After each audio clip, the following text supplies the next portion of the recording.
सौ कमलाताई पुंडलिकजी शिरोशे अल्पशा आजाराने त्यांचं देहावसन झालं आणि यह लोकाची यात्रा सोडून त्या अनंताच्या यात्रेला गेल्या। खरं पाहिलं तर कार्यक्रमासाठी या गावाला मी पहिल्यांदा आलो। शेकडो वेळा या गावातून मी गेलो असेल। आमचे परम मित्र संगीत विशारद तालमानी आज ज्याचा ठाणे जिल्ह्यामध्ये सगळीकडे गौरव होतो ते आमचे परम मित्र तरुण तडाखदार आचार्य श्री विचारश्री सुशील मृदुमणी कुणालजी पोर। कुणाल महाराजांनी मला प्रेमाचं आमंत्रण दिलं, तुम्हा सर्व देववृंदांच्या दर्शनाचा मला योग आला। तसं पाहिलं तर हे गाव भारतीय जनता पार्टीचे ठाणे जिल्हा ग्रामीण अध्यक्ष आदरणीय मधुकरजी मोपे साहेब यांचं गाव आहे आणि या गावाला खऱ्या अर्थानं प्रवचन करण्याचा मला पहिल्यांदा योग आला। तुम्हा सर्व देववृंदांच्या दर्शनाचा योग मला आला। मी स्वतःला भाग्यवान समजतो। कमलाताई पुंडलिकजी शिरोशे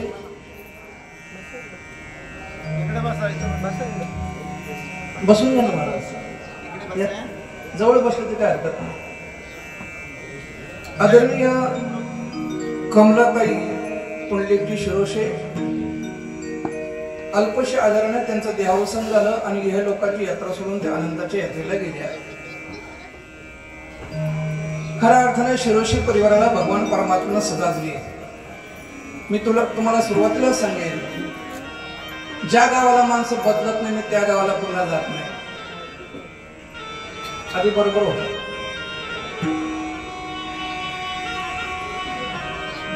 या आदर्श परिवाराच्या आदर्श माता आदरणीय कमलाताई पुंडलिकजी शिरोशे यांच्या जाण्यानं शिरोशी परिवारावरती दुःखाचं सावट झालं।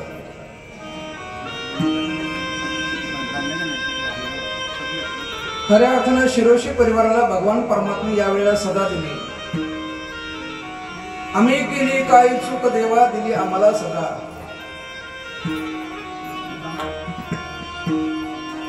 भगवान परमात्मा आमचं नक्की चुकलं तरी काय, आमच्या आईसारखं दैवत तू स्वतःकडे घेऊन गेलास, आमचं नक्की चुकलं काय। आम्ही केली काय चूक देवा दिली आम्हाला सदा आणि जीवनाच्या जीवन पटलावरून आमच्या कमला आईना केली वजा। जीवनाच्या जीवन पटलावर आदरणीय कमलाई वजा झाल्या। शिरोशी परिवारावरती दुःखाचा सावट आहे आणि ते दुःख घालवण्यासाठी आजचा हा धर्म मंडप आहे। मंदिर म म्हणजे मंगलता, दिन म्हणजे दिव्यता, रम म्हणजे रम्यता। मंगलता, दिव्यता, रम्यता ज्या ठिकाणी एकत्र येते त्याच ठिकाणी भगवंताचं अधिष्ठान तयार होतं। अधिष्ठान रूपाने भगवान परमात्मा आहे। सुंदर असा धर्म मंडप आहे। तुम्ही सगळे संत मंडळी या ठिकाणी आलेले आहात, वारकरी या ठिकाणी आलेले आहेत, आमच्या सुवासिनी या ठिकाणी आलेले आहेत। परंतु जोपर्यंत या धर्म मंडपामध्ये 14 विद्या आणि 64 कलेंची देवता, या धर्म मंडपामध्ये 14 विद्या आणि 64 कलेंची देवता सरस्वती माता जोपर्यंत या ठिकाणी येऊन गायन करत नाही तोपर्यंत या ठिकाणचं दुःख जाऊ शकत नाही। आणि ते दुःख घालवण्यासाठी स्वतः जगतवंदिनी जगद्गुरु तुकाराम महाराज त्या देवीला हाक मारते। देवी हंसावरती हंसावरती बसून शारदे, मयूरावरती बसून हंसावरती बसून शारदे,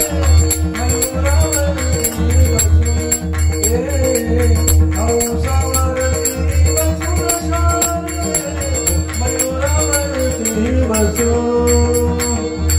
हंसावरती बसून शारदे, मयूरावरती बसून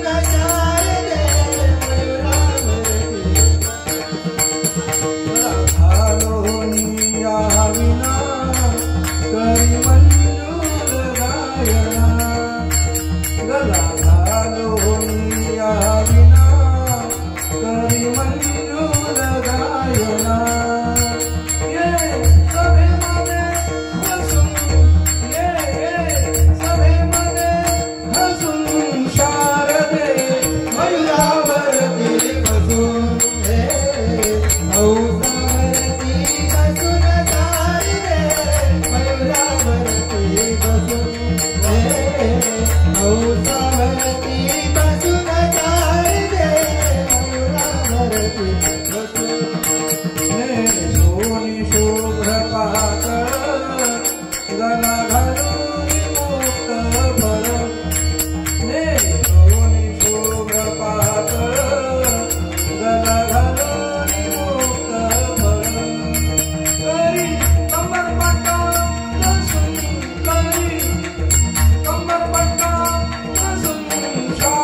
आता इकडनं कोणीच जाऊ नका, मला थोडस कार्य करा.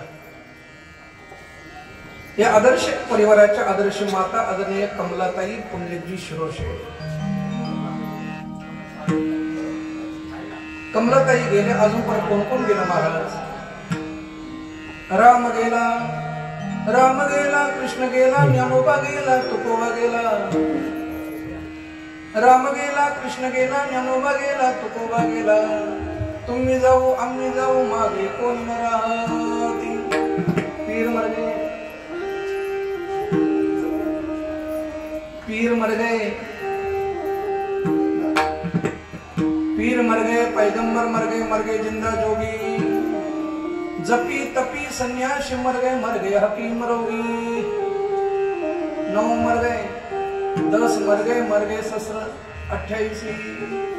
33 कोटी देवता मर गए, पड़ गए काल के फांसी. देव असो, दानव असो, यक्ष असो, किंकर असो, जो जो मृत्यू लोकात जन्माला येतो त्याला जावं लागतं, सृष्टीचा नियम आहे. आणि म्हणून या मृत्यू लोकांमध्ये आल्यानंतर कशा पद्धतीने जीवन जगायचं हे तुकोबा या 4 चरणाच्या अभंगातून आपल्याला सांगताय.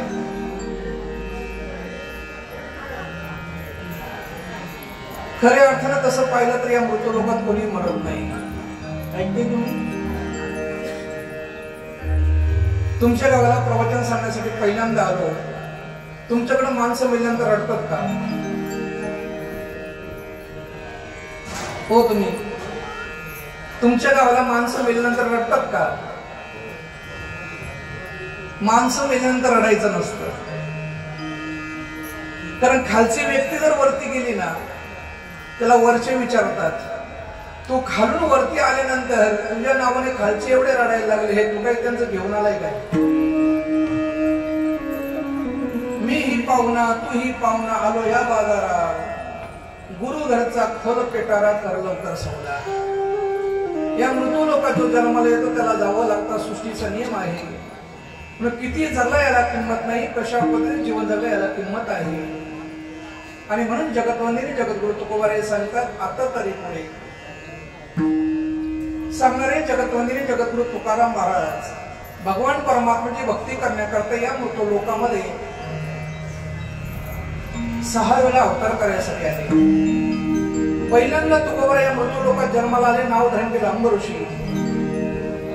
दुसऱ्यांदा झाले भक्त प्रल्हाद, तिसऱ्यांदा झाले अंगद, चौथ्यांदा झाले उद्धव, आणि 12व्या शतकामध्ये जगतवंदिनी जगद्गुरु तुकाराम महाराज स्वतः झाले संत नामदेव. 6 वेळा जन्म घेऊनही तुकोबा यांचं समाधान झालं नाही, आणि म्हणून ते म्हणले मला परत जन्माला यायचंय आणि भगवान परमात्म्याची भक्ती करायची. आणि म्हणून तुकोबा 7व्यांदा जन्माला आले पुणे जिल्ह्यामध्ये इंद्रायणीच्या किनारी देऊ गावाला 1608 ला. आणि त्यांच्या घरच्यांनी त्यांचं नाव ठेवलं संत तुकाराम. तनानं मनानं वाचेनं काय न परमार्थ केला, तुका तुका राहिलाच नाही, तुकाराम झाला. ते राम स्वरूप झालेले तुकोबरे आपल्याला सांगतात की राजांवर आता तरी 35 वर्षापूर्वी आपल्या महाराष्ट्रामध्ये लातूरला भूकंप झाला, लाखोच्या संख्येने लोक मारली गेली. 2 वर्षापूर्वी किर्लोस्करवाडीला मालेम गावाला भरपूर पाऊस पडला, ढिगाऱ्याखाली कितीतरी लोक गाडली गेली. आपल्या भारत देशामध्ये कोरोना सारखा महाभयंकर रोग आला, लाखोच्या संख्येने लोक मारली गेली. कित्येक देशामध्ये माणसं गाड्याला सुद्धा जमीन शिल्लक राहिली नाही. मग असं असताना सुद्धा तुम्हाला ना मला देवाने अजून जिवंत का ठेवू नये, आणि म्हणून आम्ही जीवनामध्ये विचार केला पाहिजे. तुकोबा या खऱ्या अर्थानं अनेक गावच्या ग्रामस्थांच्या पायाला हात लावतात आणि विनंती करतात, हे राजांमध्ये आता तरी पुढे हाच उपदेश नका करू नाश आयुष्याचा. ज्यांनी भगवान परमात्म्याची भक्ती करण्याकरता मृत्यू लोकांमध्ये 6 वेळा जन्म घेतला, ज्यांच्या घराण्यामध्ये 7 पिढ्याचा परमार्थ आहे. बाबा किती आपला परमार्थ वेगळा, समजांचा परमार्थ वेगळा. आपला परमार्थ म्हणजे हे गाजराची पुंगी वाजली तर वाजली तर म्हणून झाली. आपला परमार्थ गाजराच्या पुंगी सारखा आहे. कोणाचा लाल टिला, कोणाचा काला टिला, कोणाचा उभा टिला, कोणाचा आडवा टिला, कोणाचा टिलस टिल. तुम करते करके हम करते तो उसमें थोड़ा फेर पड़ता है. त्यांनी माळ घातली, यांनी घातली, त्यांनी काढली की यांनी काढली. मैं भी अंधा तू भी अंधा, सब अंधे का मेला, आणि उसमें से एक डोलस आहे ना, वो भी उनका चेला. सगळे आंधळे जरी एकत्र आले तर कल्याणला जायचं कोणी.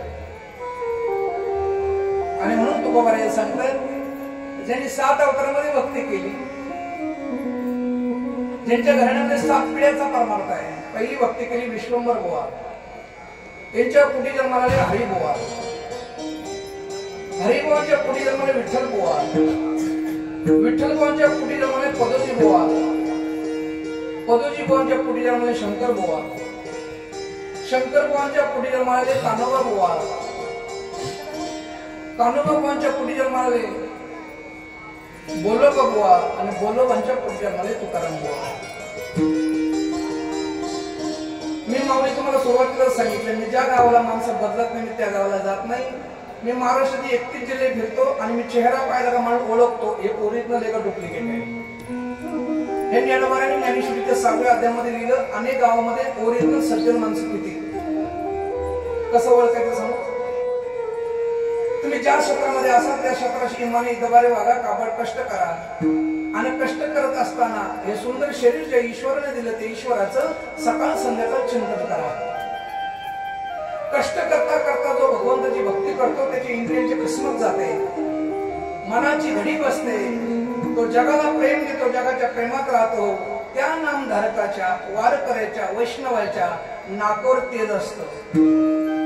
ज्याच्या नाकोर तेज आहे आपण समजायचं भगवंताच्या रेंज मधलं आहे. आणि कित्येक वर्ष परमार्थ करूनही ज्याच्या नाकोर तेज नाही त्याला आपण बोलायचं नाही, कारण आपल्याला सुखरूप मुरबाडला घरी जायचंय. पुरावा लिहून घ्या. ज्ञानोबारांची ज्ञानेश्वरी सांगते, जी शरीर भावना असते, इंद्रिय विषय विसरती, तया सोम भाव प्रतिती प्रकट होय. त्याच जीवाच्या ठिकाणी माऊली म्हणतात माझ्या भगवंताचं नाम मुरलेलं आहे. ज्यांनी 6 अवतारामध्ये भक्ती केली, 7 पिढ्याचा परमार्थ आहे, ज्यांच्या घराण्यामध्ये 20 पिढ्यांची सावकारगिरी आहे, आणि लोकांनी गाण ठेवलेली 14 पोती कागदपत्र ज्यांनी इंद्रणीमध्ये बुडवली, त्या तुकोबारांनी आपल्याला सांगावं, हे राजनवरे आता तरी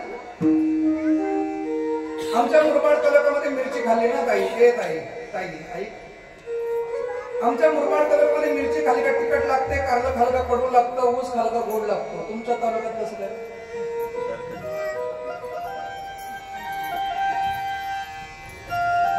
आमच्याकडे मिरची खाली का तिखट लागते, कारलं खाल का कडू लागतं, ऊस खाल का गोड लागतो. पौर्णिमेचा चंद्र पाहायला का सागराला भरती येते, आकाशामध्ये ढग कटकायला लागला का जंगलात मोर नसतो, विंचू चावला काही सेकंदामध्ये वेदना चालू होतात, कांदा कापायला येतं, डोळ्यात आसू येतं, आणि लहान बाळ रडायला लागलं तर त्याच्या आईची चोळी आपाप दुधानं ओली होते. ज्या ताईचं लहान बाळ रडायला सुरुवात करतात त्याच ताईची चोळी दुधानं ओली होते. कांदा कापायला घेतला, डोळ्यातून अश्रू येतात. विंचू चावला, काहीच सेकंदामध्ये वेदना चालू होतात. मिरची खाली तिखट लागते, कारलं खाल्लं कडू लागतं, ऊस खाला गोड लागतो. या सगळ्या वस्तूंचा तुम्हाला रोज अनुभव आहे. मग रात्रंदिवस देवदेव करता, देव कधी स्वप्नात तरी आला पाहिजे. बाकीच्या सगळ्या गोष्टींचा तुम्हाला अनुभव आहे, मग देवाचा अनुभव असावा का नसावा? मुरबाड गावावरून मी खऱ्या घरी अनेक गावाला आलो.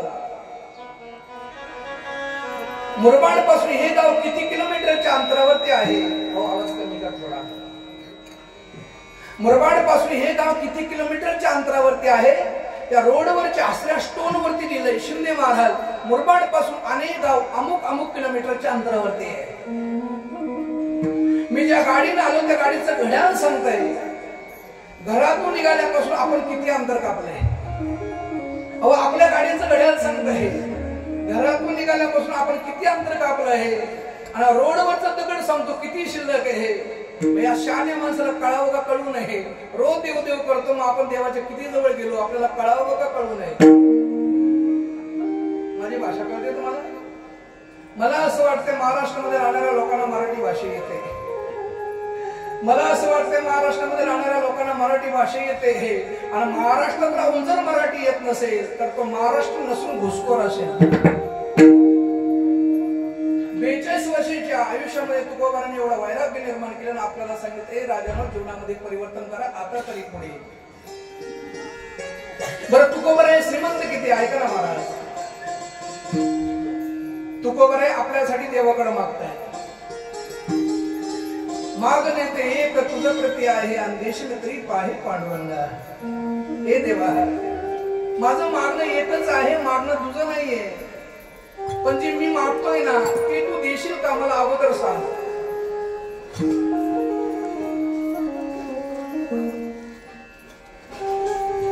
तुकोबाराय आपल्यासाठी देवाकडे मागताय की या जीवाला संतांची संगत व्हावा आणि याचा उद्धार व्हावा. तुकोबारांना मागण्याची गरज काय? तुम्ही मला तुकोबाराय गरीब असतील तुकोबारांची प्रॉपर्टी लिहून घ्या. महाराष्ट्र राज्य पहिल्यापासून सुजलम सुफलम राष्ट्र होतं. जगाच्या पाठीवर असं एकच राष्ट्र, या राष्ट्राच्या नावामध्ये शब्द आहे महाराष्ट्र. असं जगाच्या पाठीवर एकच राष्ट्र. महाराष्ट्र राज्य पहिल्यापासून सुजलम सुफलम राष्ट्र होतं. महाराष्ट्रामध्ये निघणारा धूर सुद्धा सुवर्णाचा निघायचा. पण दिष्ट लागण्याचा प्रकार घडावा ना आमच्या महाराष्ट्रात मोगल आले. मंदिरं पाडली गेली, पूजा अर्चा बंद झाली, स्त्रियांच्यावरती अत्याचार झाले ना आमच्या महाराष्ट्रामध्ये गाढवाचा नांगर फिरवला. श्रीमंत महाराष्ट्र मोगलांनी कंगाल केला आणि त्याच वेळेला अंधार फार झाला एक दिवा पाहिजे. या राष्ट्राला जिजाऊचा शोभा पाहिजे. महाराष्ट्रामध्ये मोगल आले, मंदिरं पाडली गेली, पूजा अर्चा बंद झाली, स्त्रियांच्यावरती अत्याचार झाले, गाढवाचा नांगर फिरवला गेला. श्रीमंत महाराष्ट्र मोगलांनी कंगाल केला आणि त्याच वेळेला जिजामातेच्या पोटी 19 फेब्रुवारी 1630 ला छत्रपती शिवरायांचा जन्म झाला. मंडळी तुकोबाराय श्रीमंत किती आणि तुम्ही आणि मी तुकोबारांचं काय ऐकावं. छत्रपती शिवाजी राजे लहानाचे मोठे झाले. 16 वर्ष स्वराज्याचा तोरणा बांधला. रायगडावरती राज्याभिषेक झाला आणि छत्रपती शिवाजी राजा 32 पण सोन्याच्या सिंहासनावरती विराजमान झाला. रायगडावरती राज्याभिषेक झाला. छत्रपती शिवाजी राजाने हिंदू धर्माचा पुढील वारसदार म्हणून संभाजी राजाची नियुक्ती केली. म्हणजे मला सांगा या आदर्श परिवाराच्या आदर्श माता कमला आई गेल्या यांचा सातबारा आता कोणाच्या नावावर होईल? भाषा कळते? तुम्ही ऑफिसला नोंद करा किंवा करू नका, 17व्या दिवशी यांचं नाव सातबारावरून कमी होणार. जी माणसं इतिहास विसरतात ती माणसं इतिहास घडू शकत नाही आणि जी माणसं इतिहास विसरत नाही ती माणसं इतिहास घडवल्याशिवाय राहत नाही. छत्रपती शिवाजी राजांना 16 वर्षी स्वराज्याचा तोरणा बांधला. रायगडावरती राज्याभिषेक झाला आणि छत्रपती शिवाजी राजा 32 मन सोन्याच्या सिंहासनावरती विराजमान झाला. आणि त्या दिवशी छत्रपती शिवाजी राजाने हिंदू धर्माचा पुढील वारसदार म्हणून संभाजी राजाची नियुक्ती केली. संभाजी राजा 16 वर्षाचा आहे. संभाजी राजाने 16 वर्षे पहिला ग्रंथ लिहिला बुधभूषण. संपूर्ण ग्रंथ संस्कृत मध्ये लिहिला. त्या ग्रंथाचं आताचं वजन आहे 1 क्विंटल 40 किलो. किती? आमच्या कल्याण तालुक्यातली पोरं म्हणतात 16 वर्ष संभाजीराजांनी 16 वर्ष पहिला ग्रंथ लिहिला बुधभूषण. संपूर्ण ग्रंथ संस्कृत मध्ये लिहिला. त्या ग्रंथाचं आताचं वजन आहे 1 क्विंटल 40 किलो. उर्वरित जीवनामध्ये संभाजीराजांनी अजून 3 ग्रंथ लिहिले आणि गोव्याच्या गव्हर्नरची दखल घेतली की संभाजीराजा शूर आहे, वीर आहे, पराक्रमी, मुत्सद्दी, आपण त्याचा आदर सत्कार केला पाहिजे. आणि त्या काळामध्ये गोव्याच्या गव्हर्नर संभाजीराजाचा आदर सत्कार केला आहे का? त्या काळामध्ये 1 रुपयाला सुद्धा किंमत होती. गोव्याच्या गव्हर्नर त्या काळामध्ये संभाजीराजाचा आदर सत्कार केला आणि त्याला भेट वस्तू 3 दिल्या. 2 हातात कडे दिली, घेरीची अंगठी दिली. गोव्याच्या गव्हर्नर संभाजीराजाला बक्षीस म्हणून 3 भेट वस्तू दिल्या, 2 हातातल्या कडे, घेरीची अंगठी दिली. तेव्हा त्यांची किंमत होती 400 रुपये. 400 रुपयाच्या 3 वस्तू संभाजीराजाला बक्षीस दिल्या आणि तेच पैसे आताच्या गव्हर्नरनं तेच पैसे आता रुपयामध्ये कन्वर्ट केले. तेव्हा त्यांची आताची किंमत झाली 1100 कोटी रुपये. जगतवंदिनी जगद्गुरु तुकोबाराया छत्रपती शिवाजी राजे, छत्रपती संभाजी राजे हे यांच्या काळात ते 400 रुपये, त्याचं आताचं मार्केट व्हॅल्युएशन आहे 1100 कोटी रुपये. मग तेव्हाचे 400 रुपये आताचे झाले 1100 कोटी रुपये. मग तेव्हा तुकोबारांची प्रॉपर्टी आहे 3000 कोटी रुपये. तर आता तुकोबारांची प्रॉपर्टी झाली किती? तुम्ही जरा गणित करा, तोपर्यंत तुम्ही चहा घेतो. ऐकताय? तुकोबारा श्रीमंत किती? त्या काळचे 400 रुपये, त्याचं आताचं मार्केट व्हॅल्युएशन आहे 1100 कोटी रुपये. मग त्या काळी तुकोबारांची प्रॉपर्टी आहे 3000 कोटी रुपये. तर आता तुकोबारांची प्रॉपर्टी झाली किती? उत्तर सांगा. गावचा सरपंच असेल, नगरसेवक असेल, नगर अध्यक्ष असेल, आमदार असेल, खासदार असेल, मुख्यमंत्री असेल, पंतप्रधान असेल, राष्ट्रपती असेल, या जगातला श्रीमंत देश अमेरिका असेल, अमेरिकेचा राष्ट्राध्यक्ष डोनाल्ड ट्रम्प असेल, या सगळ्यांची ब्लॅक अँड व्हाईट प्रॉपर्टी जरी एकत्र केली ना, कोणाची? ही जेवढ्यांची नावं घेतली, ही एवढ्यांची ब्लॅक अँड व्हाईट प्रॉपर्टी जरी एकत्र केली तरी एकट्या तुकोबारांच्या प्रॉपर्टीची बरोबरी होऊ शकत. आणि एवढं श्रीमंत तुकोबार आहे हा. आणि अनेक गावच्या ग्रामस्थांच्या पायाला हात लावताना विनंती करता, हे राजांवर आता तरी पुढे हाच उपदेश आणि नका